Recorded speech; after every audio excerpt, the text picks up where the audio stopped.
Hey, this is Devin and Aaron from Cavity Colors, and you're listening to Drop the Mic.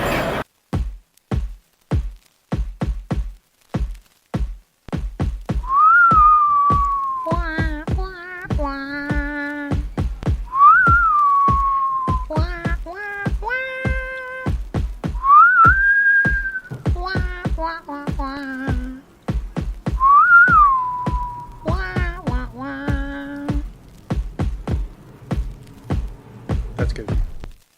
Welcome back to our San Diego podcast. You are now listening to Drop the Mic, and I am your host for this evening, the Swann. This is our very special end of the month episode, which means Chris Pawlak is back for his takeover of the show once again. This time we're talking about director Sergio Leone's definitive spaghetti western, The Good, the Bad, and the Ugly. How are you doing, sir? Welcome back. I'm great, man. Thanks for having me back. Thanks for having me on, as usual, at the end of the month. Talk about some movies that I really enjoy. Sometimes, the movies I think, didn't get their due, and I'd really like to highlight them. And then sometimes they're just some of my favorite films, and this is definitely one of my favorite films, so I'm really excited to talk about it. Nice. It's always great to have you back, of course. Thank you for making time for the show, and I'm sure this is going to be a blast, man. Yeah, I'm sure it will be. I know that we both got a lot of stuff to say about the film. Definitely. So, with that being said, this is episode 229, and let everybody at home know what the title of this episode is. Title of this episode is Il Triello, which is Italian for the trio. It's the title of, I believe, the final track on the soundtrack, and it's the music score that scores my favorite part of the film, which is the climax. So I thought that would probably be a fitting title. Yeah, definitely. And it's the trio is basically summing up the entire film in a sense. Yep.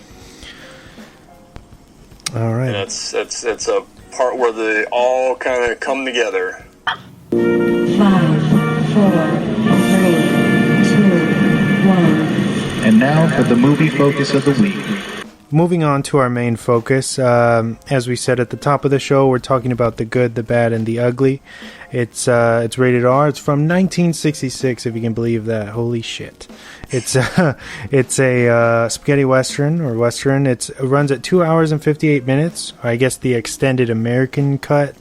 That's the runtime. Right? Yeah, the restored version is just under 3 hours. I think the theatrical version was about 2 hours, 40 minutes. Okay. Telling you, man, you're walking Wikipedia. I try to be well-versed and have lots of notes on the films that I really want to talk about. Yeah, which is always much appreciated. Everything goes very, very smooth while you're on the show. Well, thank you. I'll just say that. Thank you for saying that. And you do have some fans out there, just saying. They're very kind, because I always worry that I'm tanking your show every time you have me on. All right. So it was directed by Sergio Leone, the great, starring Lee Van Cleef, Eli Wallach, and Clint Eastwood, of course. The film is set in 1862 and is using the American Civil War as a backdrop. The film follows three central characters and their journey for the ultimate payoff. First off, we have Tuco Ramirez, a thief and bandit who is presented under the ugly banner. I'm going to assume that they also mean like ugly as in ugly in humanity, not necessarily like what he looks like. Or at least that's what I take away from that. While Angel Eyes, a sociopathic hitman, is dropped under the bad script, which rounds out to Blondie, or Joe, as the good counterpart. Even though he murders more people through the film than anybody else does, technically. At the At the time the film dropped, it got a lot of attention in both good and bad ways. Much like other classic films, it was harshly criticized for being too bleak and violent, something that most likely wouldn't have happened had it not been a spaghetti western, which for people who may not know is a subgenre term used for westerns that originate from Italian or European filmmakers, rather than your standard American western, for example, Rio Bravo or The Magnificent Seven. What's even more ironic about the early hate for the film was that the director, Sergio Leone, his whole concept was basically to satirize the American Western film culture and how it would tend to glamorize certain things or just be generic run-of-the-mill projects more often than not. Which is why they're so, the two are so different, I would suppose. Sergio Leone as a filmmaker was absolutely incredible with his trademark wide shots and then super intimate close-ups. His style inadvertently explains why his flicks often had lengthy runtimes, as his shooting style didn't really offer up clear choices for editing down much of anything. Not to leave out his cinematographer, Tonino Colai, who was literally painting with various scenery and desert views. Beautiful, beautiful stuff. There's no way we're going to talk about the film without giving the man behind the score his due.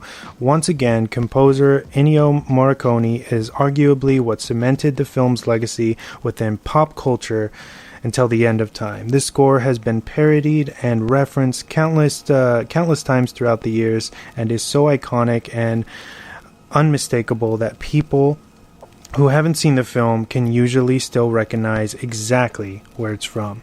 The success of The Good, the Bad, and the Ugly is also widely known for helping push Eastwood into the spotlight as a household name, something that has obviously never went away, with Clint still directing and technically acting at 91 years of age.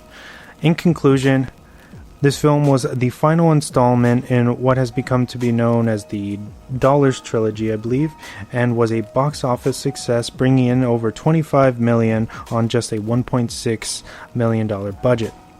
If you have yet to screen the movie, seek it out on your favorite streaming service, or better yet, order that Blu-ray and revisit it, as it is one of the most authentic, relentless, fun, and iconic westerns ever to be made. Thank you.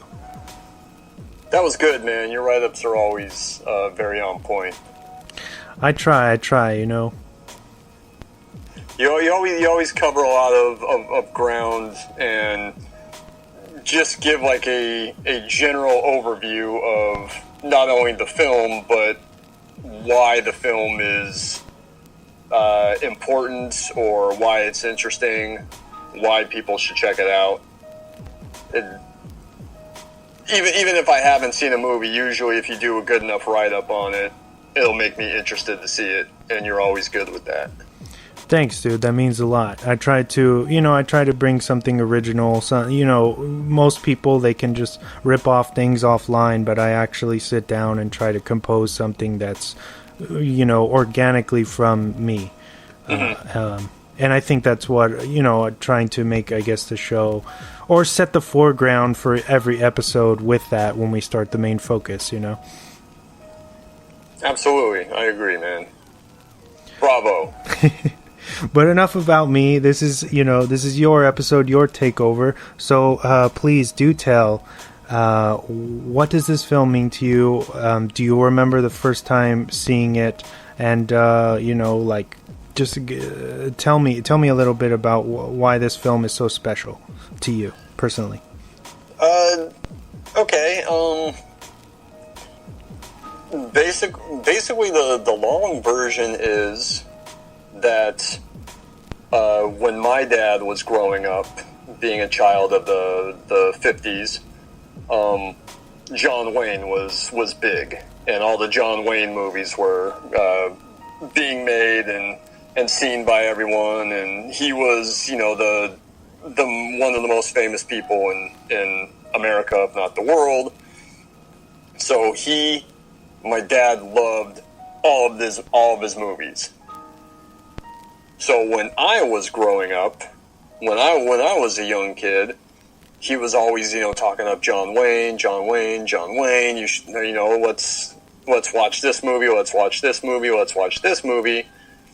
And to be perfectly honest, I think I've kind of shown my disdain for John Wayne over some of our episodes that we've done, but I could never really get into him. I mean, even now, as I'm much older than I was when I had seen a handful of them, I still just don't get them. I can't get into them. I don't like John Wayne. I never have. So, I mean, you mentioned Rio Bravo in the write-up. I just watched that last month. It was fucking boring. Like, it's like 2.5 hours long, and like nothing happens until the third act. I couldn't get into it. I know The Searchers is probably one of his most famous ones. The one that my dad was always talking about. Oh, The Searchers is fantastic. John Wayne should have won an Academy Award for it. And I've watched The Searchers maybe 3 times, and I still just do not like it. I can see how it was a big deal at the time. I can see how it's influenced a lot of the filmmakers that came out of especially the 70s. Spielberg and Scorsese, I know, really love it. But I couldn't vibe with it. Seeing, a bunch of other of the John Wayne films, I just can't get into them.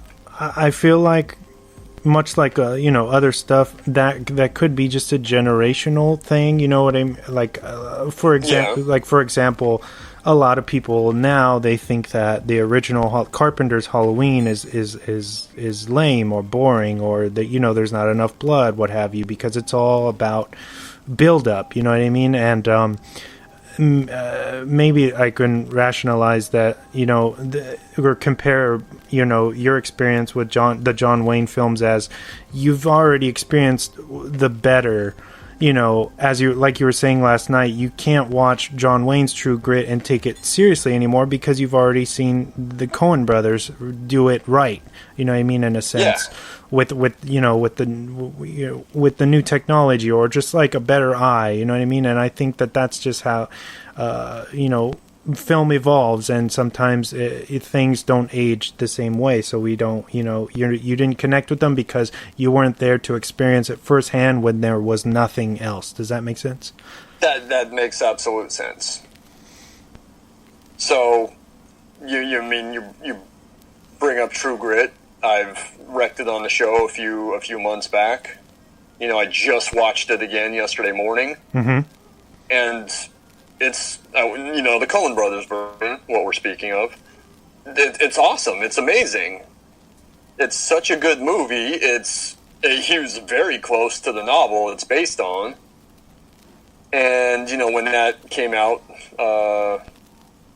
Jesus Christ, 11 years ago. Wow, it's been already. Yeah, it's been that long. It's from 2010. So when that came out, watched it, loved it. My parents went to go see it, and they liked it. But my dad, being the huge John Wayne fan, is like, oh, you should watch the John Wayne True Grit. He's really good. Yeah, I think that's the one that he actually won an Academy Award for. Excuse me. And we sat down and watched it together, and I couldn't take him seriously. And, my complaints about a lot of early Westerns are that everything is just kind of too clean. Everything is a little too wooden.